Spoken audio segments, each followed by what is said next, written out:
आज हम बीए प्रथम वर्ष हिंदी साहित्य प्रश्न पत्र प्रथम मध्यकालीन काव्य के अंतर्गत कबीर की साखियों का अध्ययन करेंगे।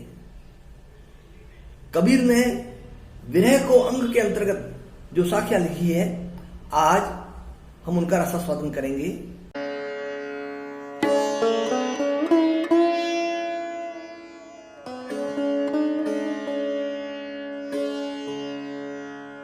कबीर लिखते हैं, अंबर कुंजा कुरलिया गरज भरे सब ताल, जिन थे गोविंद बीच उठे तिनके कौन हवाल।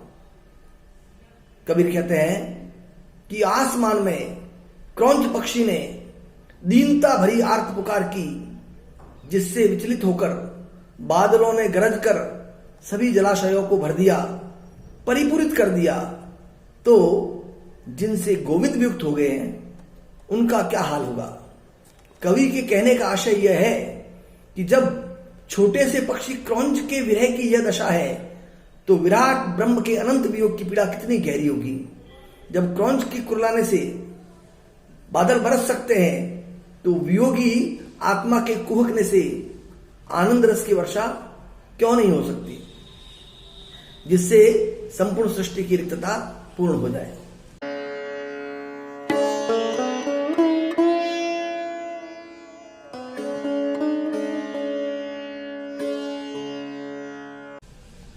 अगली साखी में कबीर लिखते हैं, बासुरी सुख ना रेणी सुख, ना सुख सुपने माही, कबीर विछुटिया रामसु, ना सुख धूप न छाई।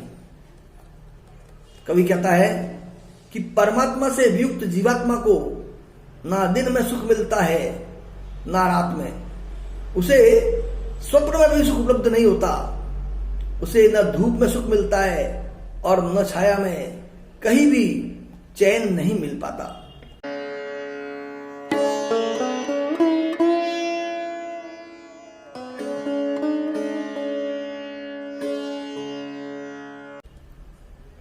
अगली साखी में कबीर लिखते हैं, मुआ पीछे जिनी मिले, कहे कबीरा राम, पाथर घाटा लोह सब, पारस कोणे काम। अर्थात, हे ईश्वर, यदि आप मुझे दर्शन देना चाहते हैं, तो मरने के बाद दर्शन देने की जगह जीवन रहते ही दर्शन दीजिए। क्योंकि पारस पत्थर की तलाश में पत्थरों से रगड़ते रगड़ते जब सारा लोहा ही समाप्त हो जाएगा, तो उसके बाद पारस पत्थर के मिलने का क्या फायदा।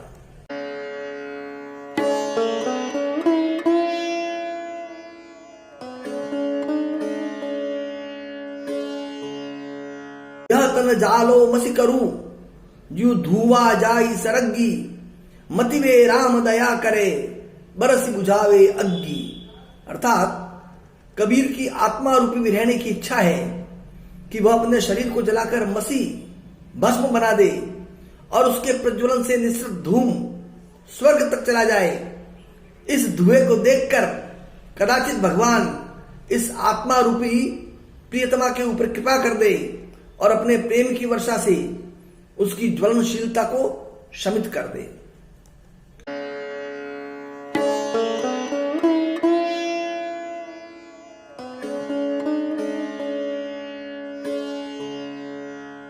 अगली साखी में कबीर लिखते हैं, जी सर मारी काली, सो सर मेरे मन बस्या, तीसरी अजहू मारी, सर बिन सच पाऊं का नहीं। कबीर का मानना है कि सतगुरु द्वारा मारा हुआ शब्द रूपी बाण और उससे हुई पीड़ा मन को मधुर प्रतीत होती है। वे कहते हैं कि हे सतगुरु, जिस बाण से आपने मुझे कल मारा था, उसी से आज भी आहत कीजिए। वह शब्द रूपी बाण मेरे मन में बस गया है। शब्द बाण की चोट सहन किए बिना मुझे सुख नहीं मिलता।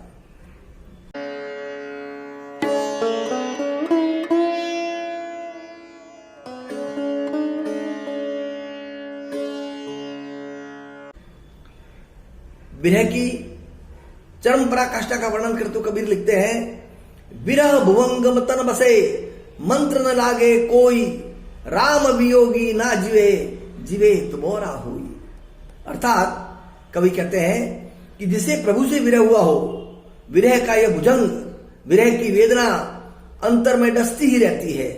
कोई भी मंत्र काम नहीं देता, किसी वस्तु में रस नहीं आता, कोई नहीं लुभाता, सिर्फ वियोग सताता रहता है। प्रभु का वियोगी जीवित नहीं रहता, और जीवित रह भी जाए तो वह पागल हो जाता है। इस विरह को कोई दूसरा समझ ही नहीं पाता। इसे या तो प्रभु ही समझ पाते हैं या विरह में डूबा हुआ उसका चित्त।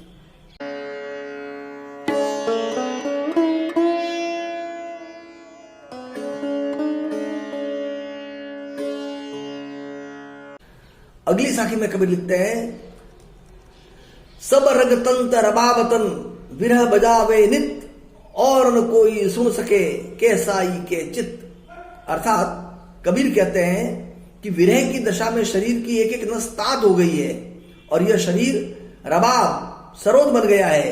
वही विरह इस शरीर रूपी वाद्य को बजाने वाला वादक है। इसे या तो वह साई परमात्मा सुनता है या फिर विरह में डूबा हुआ यह चित्त ही सुन पाता है।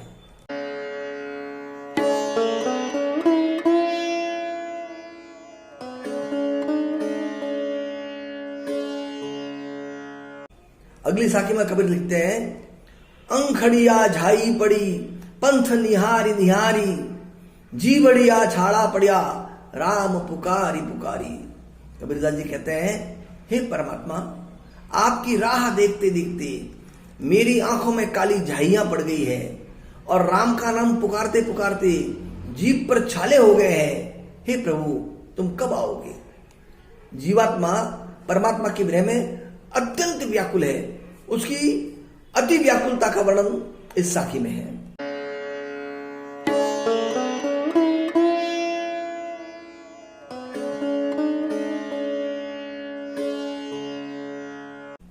अगली साखी में कबीर लिखते हैं, इस तन का दीवा करो बाती मेलू जीव, लोही सींचो तेल जू, कब मुख देखो पीऊ।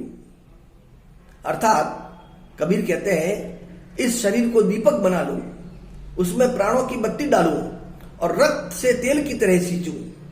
इस तरह दीपक जलाकर मैं अपने प्रिय के मुख का दर्शन कब कर पाऊंगा। ईश्वर से लो लगाना, उसे पाने की चाह करना, उसकी भक्ति में तन मन को लगाना एक साधना है, तपस्या है, जिसे कोई विरला ही कर पाता है।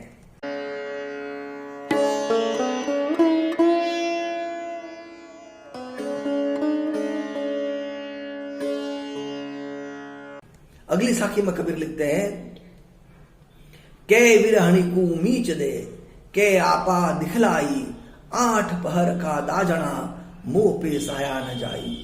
अर्थात आत्मा रूपी विरहणी कहती है कि हे प्रियतम, या तो मुझे अकाल मृत्यु दे दो या अपना दर्शन दो।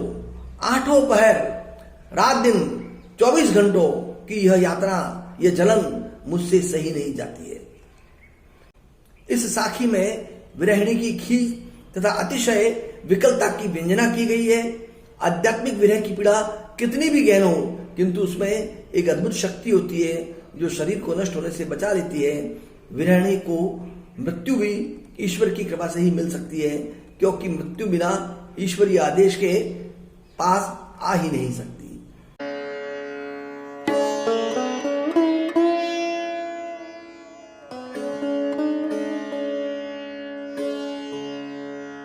प्रिय विद्यार्थियों, ये थी आपके पाठ्यक्रम में निहित विनय को अंग के अंतर्गत आई हुई साखियां, जिनका आज हमने रसास्वादन किया। आप इन साखियों का अध्ययन करें, मनन करें, चिंतन करें और इसके गूढ़ भावों को समझने की कोशिश करें। धन्यवाद, नमस्कार।